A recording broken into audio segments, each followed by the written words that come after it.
नहीं तो वो दिन दूर नहीं जो नेपाल में हो रहा है वो हिंदुस्तान में भी हो सकता है। आज जिसकी मांग में इन्होंने सिंदूर भरा उसकी तो रक्षा कर नहीं पाए, और दूसरी माताओं बहनों के सिंदूर की रक्षा करेंगे। और खड़े हुए हैं और मोदी सरकार लगातार कह रही थी कि माताओं का सिंदूर जो है वो बहुत ज्यादा है।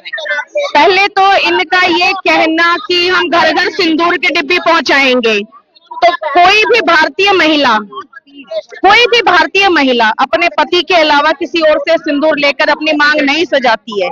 या तो वो अपनी माँ के यहाँ से सिंदूर लेती है, अपनी सास से और अपने पति से, उसके अलावा किसी नेता से कोई भी भारतीय महिला अपनी मांग में सिंदूर नहीं सजाती है। हाँ, मोदी जी हम बहनों के सिंदूर को उजाड़ने का कारण जरूर हैं। अगर हमारे घर में चोरी होती है तो उसका कारण हम होते हैं, कहीं ना कहीं हमने अपनी सुरक्षा से समझौता किया। हमारे देश में घुस करके हमारे पर्यटकों को, और वहां से मोदी जी ने आर्मी क्यों हटवाई थी उसी दिन उनका दौरा था, उसी दिन उन्होंने आर्मी हटवा दी। और उनके आर्मी हटवाने की वजह से बेस कैंप में, जहां से बेस कैंप बहुत नजदीक है, वहां पर घुस करके उनके पाकिस्तानी आतंकवादी भाई, मोदी जी के भाई, उन्होंने तो बहुत बड़ी स्टेटमेंट आप कह रहे हैं कि आतंकवादी मोदी जी के भाई है। बिल्कुल भाई है। जब उनको वहां पर जाना है, ऐसा क्यों होता है जहां मोदी जी का दौरा होता है जब वो कैंसिल होता है वहां पर अटैक हो जाता है। पहले पुलवामा में हुआ, जब उनको वहां जाना था उनका दौरा रद्द हुआ, उसके बाद वहां पर इतना बड़ा भारी मात्रा में आरडीएक्स आ गया और उस जगह पर अटैक हो गया। अब उसके बाद यहाँ जम्मू में उनकी यात्रा थी, उनकी यात्रा वहां पर पोस्टपोन हुई और वहां पर अटैक हुआ, और हमारी कितनी बहनों का सिंदूर वहां पर उजड़ा। कोई हनीमून मनाने गए थे, कोई सालगिरह मनाने गए थे, कोई जन्मदिन मनाने गए थे।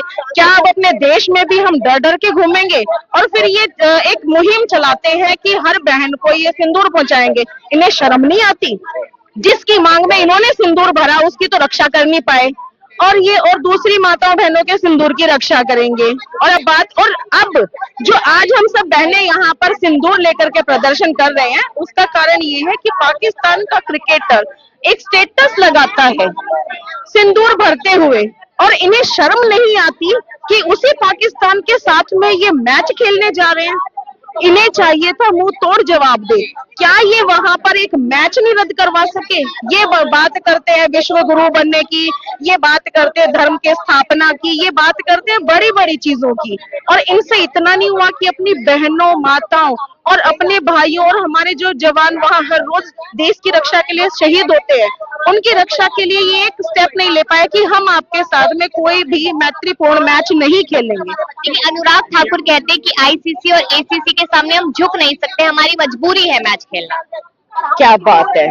जब देश का शंकराचार्य ये कहता है कि अभी राम मंदिर पूर्ण नहीं हुआ है, कलश स्थापना नहीं हो सकती, जब तक कलश स्थापना नहीं होगी राम मंदिर में प्राण प्रतिष्ठा नहीं हो सकती, तो अपने धर्म गुरु की, ये हिंदू धर्म की बात करने वाले मोदी जी, उनकी बात तो मान नहीं सकते धर्म गुरु की, जिस धर्म के डंके पे ये चुनाव जीतते हैं। और ये दो उनके सामने, अध्यक्षों के सामने, बीसीसीआई और उनके अध्यक्षों के सामने ये हार मान गए। ये झुक नहीं सकते। जब ये वोट बैंक बदल सकते हैं, वोटें कटवा सकते हैं, ईवीएम हैक कर सकते हैं, ये इतने बड़े बड़े काम कर सकते हैं, और एक ये मैच नहीं मना कर सकते। देखिए इनके यहाँ पर ना ये बहुत बड़ी एक साजिश है। इतना सट्टा आज लगेगा, कितनी कालाबाजारी आज होनी है, तो ये अपना पैसे का नुकसान क्यों करेंगे? ने क्या लेना है माताओं में? आप ये कह रही कि देशभक्ति जरूरी नहीं है, पैसा जरूरी है, पैसा जरूरी है उनके लिए। अपने ये बिना बात की मार्केटिंग जरूरी है कि हम सिंदूर भिजवाएंगे। अब मैं पूछना चाहूंगी, कौन सी बहन माता ऐसी है जो मोदी का भेजा हुआ सिंदूर अपनी मांग में लगाएगी? देखिए बहुत सारी ऐसी माताएं सामने आई थी जो कह रही कि हम तो मोदी जी के नाम का ही सिंदूर लगाएंगे। जो माताएं सामने आई, शायद उन्हें हिंदू धर्म के सिंदूर के महत्व का, हिंदू धर्म में क्या इसकी अहमियत होती है एक सुहागन के लिए, या तो मैं माफी चाहूंगी ये कहने के लिए कि हमारी किसी माता बहन ने अगर ये कहा है तो उन्हें शायद इस सिंदूर की महत्वता का नहीं पता है कि हम सिंदूर किसके नाम का लगाते हैं।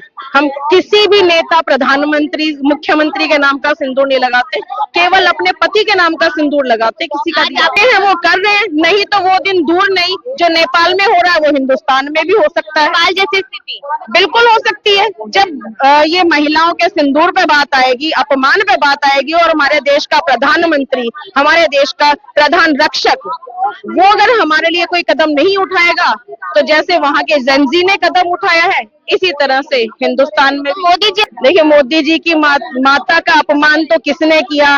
मोदी जी इतनी माताओं का अपमान हर रोज कर रहे हैं, उन्हें वो नहीं दिखता है। और जिसने मोदी जी की माता को गाली दी, देखिए भारतीय जुमला पार्टी जो है ना, इसमें ये लोग खुद ही एक प्रकरण का रचना करते हैं और फिर उस पे बाद में रोते हैं। अभी रेखा गुप्ता को किसी ने थप्पड़ मारा, पता चला कि वो इन्हीं का बंदा था। मोदी जी की माँ को जिसने गाली दी, पता चला वो मोदी इनका भारतीय जुमला पार्टी का ही बंदा था। तो इन लोगों की तो आदत है, अपने आप से कोई नाटक की रचना करते हैं और बाद में छाती पीट के रोते हैं कि हमें गाली देते हैं। भारत माता की, भारत माता की, मातृशक्ति जिंदाबाद, मातृशक्ति जिंदाबाद, जिंदाबाद, जिंदाबाद। साथियों, जैसा कि हमारे भाई जनरल सिंह जी ने बताया कि जब ये जंग हुई तो मोदी जी मंच से खड़े होकर कहते हैं कि मेरे रगों में लहू नहीं, गरम सिंदूर बह रहा है। वो सिंदूर ये है साथियों, ये सिंदूर ये है। क्या वो सिंदूर ठंडा हो गया है? मैं मोदी जी से पूछना चाहती हूँ, क्या ये सिंदूर ठंडा हो गया है? मोदी जी, पाकिस्तान का एक क्रिकेटर है फहीम अशरफ, उसने जब ये पहलगाम का युद्ध हुआ था, उसने एक सोशल मीडिया पर पोस्ट डाली थी जिसमें पाकिस्तानी सैनिक जो कि भारत मां के मांग में सिंदूर भर रहा है, ये बेहद ही शर्मनाक है। और उन्हीं गद्दारों के साथ मोदी जी क्रिकेट खेलने जा रहे हैं। क्या इससे ज्यादा शर्मनाक चीज कोई हो सकती है? आप लोग बताइए, क्या इससे ज्यादा शर्मनाक कुछ हो सकता है?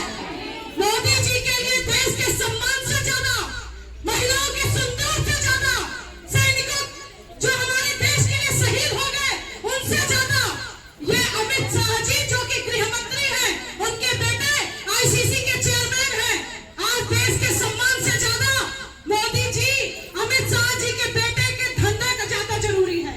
मानते हैं हम लोग, इन सट्टेबाजों का धंधा ज्यादा जरूरी है। गंदा है पर धंधा है। ये लोग धंधे के लिए, अपने बेटों के लिए, अपने बेटों के सट्टेबाज के लिए, ये लोग देश के पाकिस्तान के लिए झुकने के लिए भी तैयार है। ये बेहद ही शर्मनाक है। आज हिंदुस्तान वालों को सबक सिखाएंगे। और मोदी जी, मैं कहना चाहती हूँ कि ये बेहद ही शर्मनाक है और बेहद ही चिंताजनक है। अगर आप इतने ही डरपोक हैं, इतने ही बुज़दिल हैं, तो आपको अपने पद से इस्तीफा दे देना चाहिए। अब हम सब मिल करके प्रदर्शन करेंगे और जनता को दिखाएंगे। मैं समझती हूँ देश के करोड़ों नौजवान, देश के करोड़ों महिलाओं को समझने की जरूरत है कि हमारी भावनाओं के साथ खेला जा रहा है, ये हमें बरगलाया जा रहा है। हम लाइनों में खड़े होकर के वोट देते हैं और हमारे साथ क्या किया जा रहा है? हमारे देश को अपमानित किया जा रहा है। तो हम सब मिल करके एक साथ प्रदर्शन करेंगे। सभी लोग तैयार हैं, कोई पीछे नहीं हटेगा। सभी लोग देशभक्ति रह कहाँ गई है बीजेपी वालों में? वो तो देशभक्ति से ऊपर जा चुके हैं, वो भक्तबाजी आ गई है उनकी, वो सिर्फ भगत है। इसके अलावा उनको देशभक्ति का मतलब ही नहीं है कि देशभक्ति उनके अंदर है। बस सिर्फ ड्रामेबाजी है, सिर्फ पैसा देखना, उन्होंने पैसा कहाँ से आ रहा है, कैसे कमाना है, किससे कमाना है, कैसे नहीं कमाना, बस। इसके अलावा कोई सारी देशभक्ति चीजें तो हम नहीं है। देश से बड़ी कोई मजबूरी है? देश हमारा क्या है? इससे बड़ी कोई चीज है हमारे लिए जहाँ पे हम रहते हैं, खाते हैं, पीते हैं, जिसकी आप बड़ी बड़ी बातें करते हो देशभक्ति की, इससे बड़ी तो कोई चीज है ही नहीं। पहले देशभक्ति है भाई साहब हमारी। मैच तो बहुत दूर रह गया, बहुत दूर रह गया। अगर एक मैच इंडिया पाकिस्तान का नहीं होगा तो क्या करेंगे? अभी पीछे थोड़े दिन पहले एक मैच था इंडिया पाकिस्तान का, वो शायद हमारे जो पुराने खिलाड़ी थे, ओल्ड खिलाड़ी थे, वो गए थे, वो आपने कैंसिल कर दिया क्योंकि वहां पे कमाई नहीं थी। क्या तो क्लियर कमाई है, पता लग रहा पब्लिक देखेगी, दुनिया देखेगी तो हमारी कमाई आएगी। देशभक्ति वाला तो नाम ही नहीं है। मतलब कि आप ये कह रहे हैं कि जनता का खून या जनता अपनी जान गवा देती है, वो जरूरी नहीं है, पैसा जरूरी है। अरे मैडम, खून की कीमत क्या रह गई आजकल? वो कहते रहे कि मेरी मोदी जी ने कहा ना मेरे अंदर खून नहीं है, सिंदूर बह रहा है, तो खून तो खत्म ही हो गया उनका ना। मतलब उनको, अब मैं क्या कहूँ, प्रधानमंत्री जी हैं, शर्म आनी चाहिए बात करते हुए।